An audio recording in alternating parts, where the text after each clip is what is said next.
Hi everybody, it's Sally from Sally Stampers. Thank you for joining me today. Today I'm bringing you this lovely cute shaker lidded box. I've used the lovely Sea of Textures, I think it's called Tranquil Textures suite, and I think I've pretty much used everything that is in the suite to make this cute box, and the box inside does have DSP in it as well.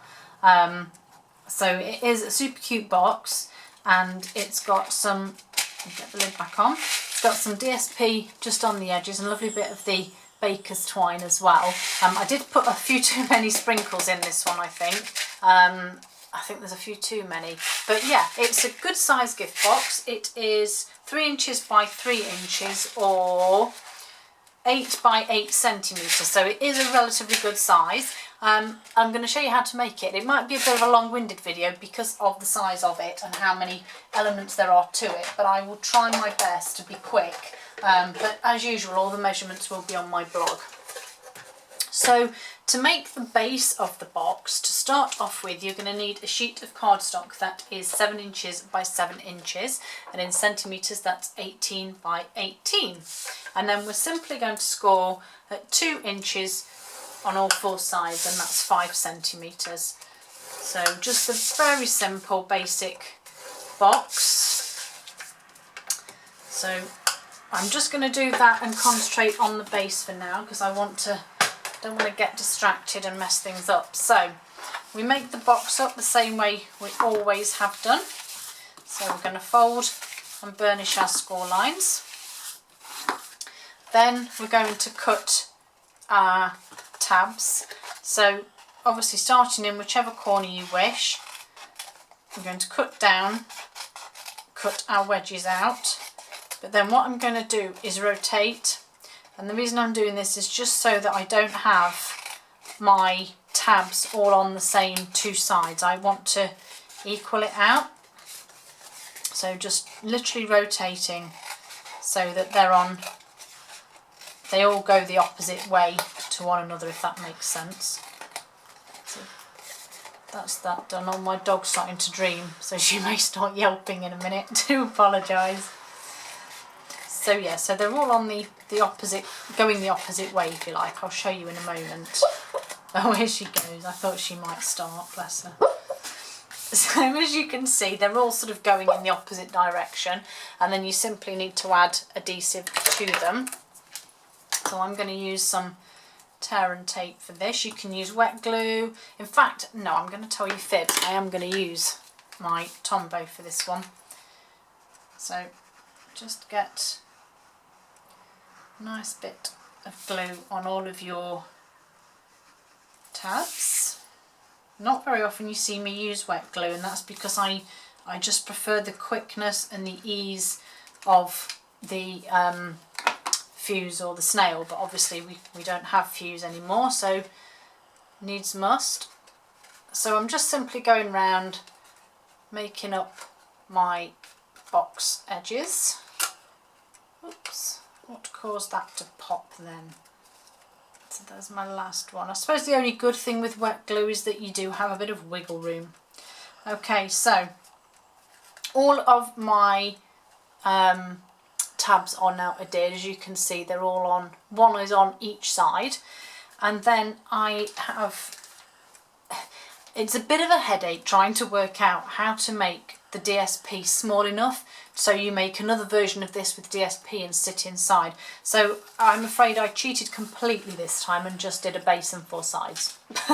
So the base of your or the DSP base for your box, and I'm going to use snail here, is 2 15/16 by 2 15/16. So basically it's just a smidge less than 3 to fit in the base of the box.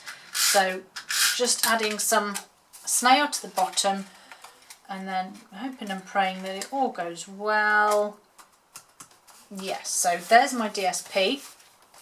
Just sits in the bottom of my box. Now you could leave it like that. I quite like to hide these because I think sometimes they look a bit of a mess. Sorry, so that is 2 15/16 by 2 15/16, which is 7.9 by 7.9 centimetres. The sides are 1 15/16 by 2 15/16, and that's 7.9 by 4.9. Sometimes I think it would be easier to work in centimetres. I'm thinking 15/16 and all of that.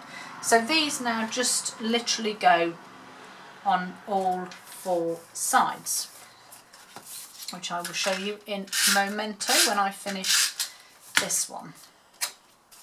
So literally, I'm not matching patterns up or anything like that. If you have a pattern that's going a certain way, then clearly you would need to try and match that up as much as you can. But I quite like this pattern because it's random. There's no way that it's, you know, it follows each other or anything like that. And my last one just sticks in. Go on, in you go. Sorry if my head's in the way. So that one just goes in there, and then just get your bone folder in. If you're using wet glue, just to make sure that they are completely flat.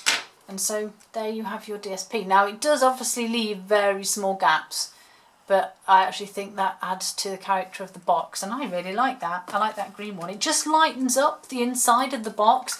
You know, it's quite a dark box, but with that in there, it's quite nice. So that's your base done. So then we need to move on to our lid. Oops, I'm throwing the DSP everywhere here, look. So back again with our scoreboard, and this piece of DSP is 6 by 6, so that's 16 by 16. Noisy van going past. And we're going to score at 1.5 inches on all 4 sides, and that's 4 centimetres. And yes, I should have put my wedges in, and I've completely forgotten, so we'll have to do the old-fashioned way of my fitting the lid. So give it a nice score. Back in with those tabs. Now this doesn't matter which way you do this one, either or, doesn't matter. I just like to do that one because it's the box. I didn't want too much thickness on the DSP, but this one will just be done in the usual fashion. So I'm just going to cut these down, and then you need to get your layering squares, because that is what cuts our window out of the top. Of course, if you didn't want to make a square window, you could use a circle or one of the ovals. You could do either. So layering squares, and silly me didn't leave the right one out, so they're all going to have to come out.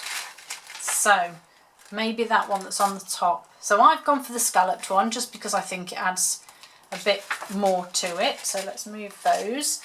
Bring in the good old Big Shot, which is still fairly clean, and I still have my new plate on. And so this just fits on your plate. I'll just move it up a fraction. It still fits on your plate, so you don't need to be tucking and folding and messing. So just obviously eyeball it, make sure you've centralised it, and then let's run it through. Still haven't moved those markers. So let's have that out of the way, and let's move this out of the way.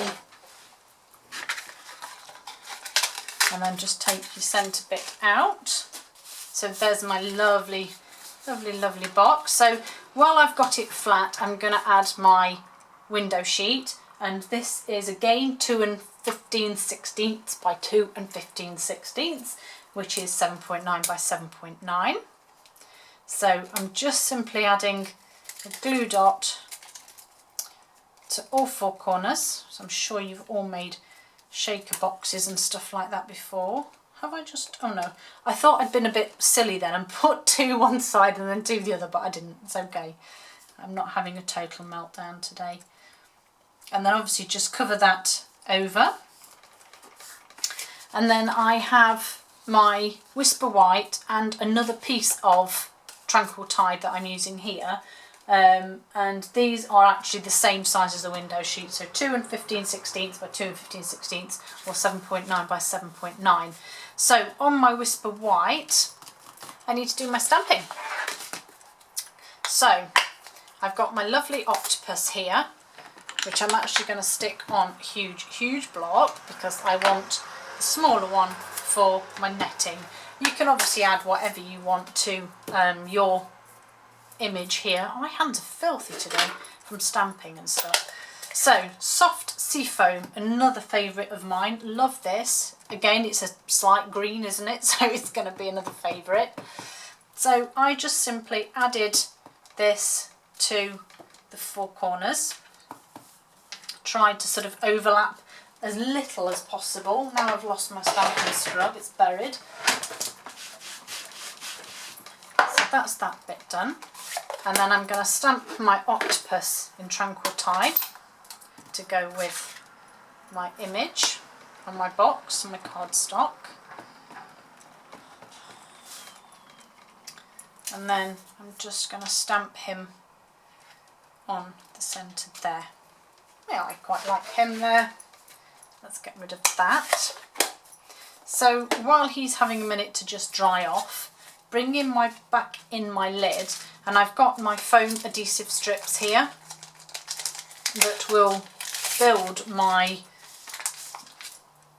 framework, if you like. Now, a tip I was always told to stop your window sheet getting staticky is to use your embossing buddy. Now, I have used this before and I have found that it leaves a film of cloud on your window sheet. Now you can use drier sheets, they are just as good and they don't have the powder, but to be fair, I just give it a very light touch. It's enough. I hope my dog's not going to bark, the other one now. She's suddenly got up and is eyeballing something outside. To be fair, even when the wind changes direction she barks.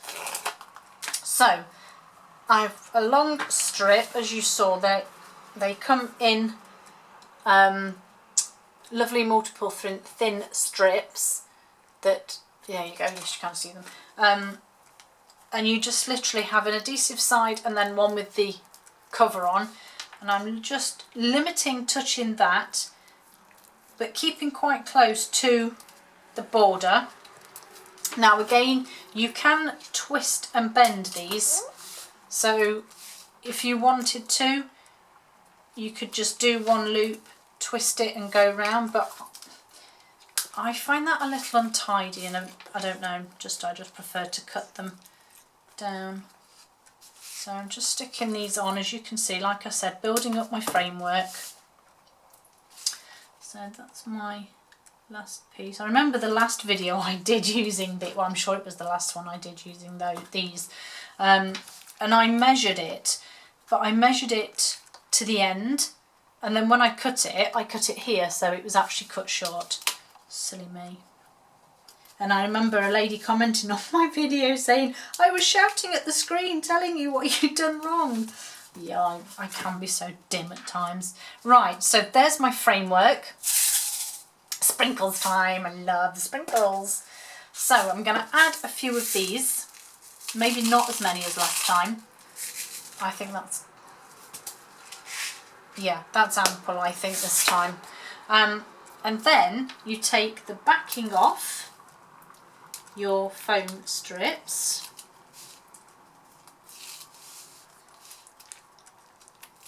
Be careful not to nudge, shake, do anything to cause these sprinkles to jump, because they, trust me, they will go everywhere.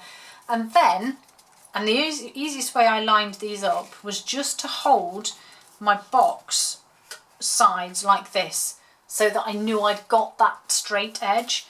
And then I just simply lined him up with that and popped him on top.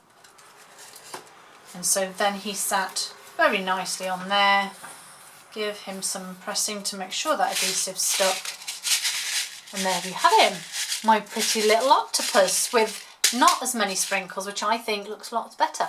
So this is just to cover that white, again just to sort of hide the mess in the lid.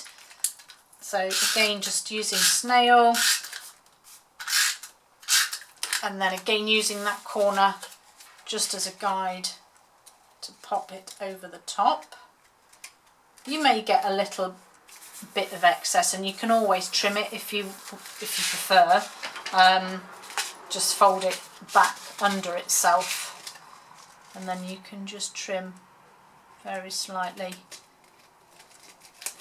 your card. Okay, so that's that one trimmed. I'm not going to bother with those other bits, but you can get to it. And then obviously we can make our box up. So, soft wet glue. And then I'm just going to go in. Oh, no, nearly. I'm sure you were shouting at me. DSP on the sides of your box while it's flat. So these are 2 3/4 by 1 1/4 inch, or 7.5 by 3.5 centimetres. Nearly forgot. So just stick these 4 on all 4 sides while your box is flat. It makes it so much easier. And obviously this again will coordinate with the DSP inside the box.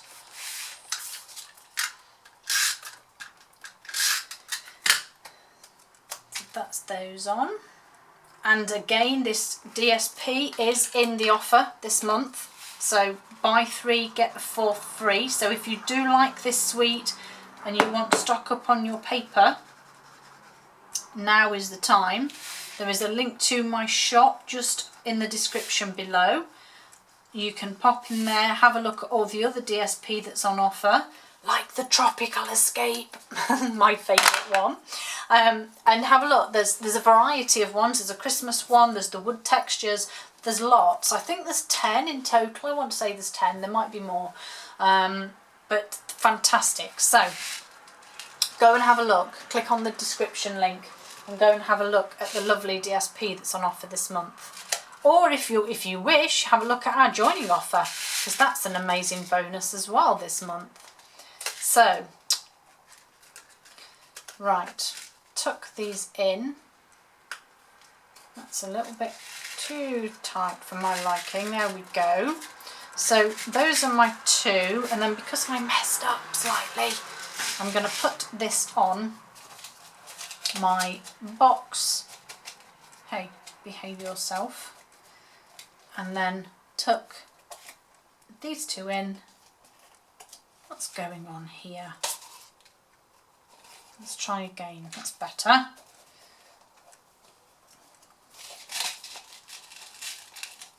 This does not want to play today, and I think I know why. Let's fold this down. There we go.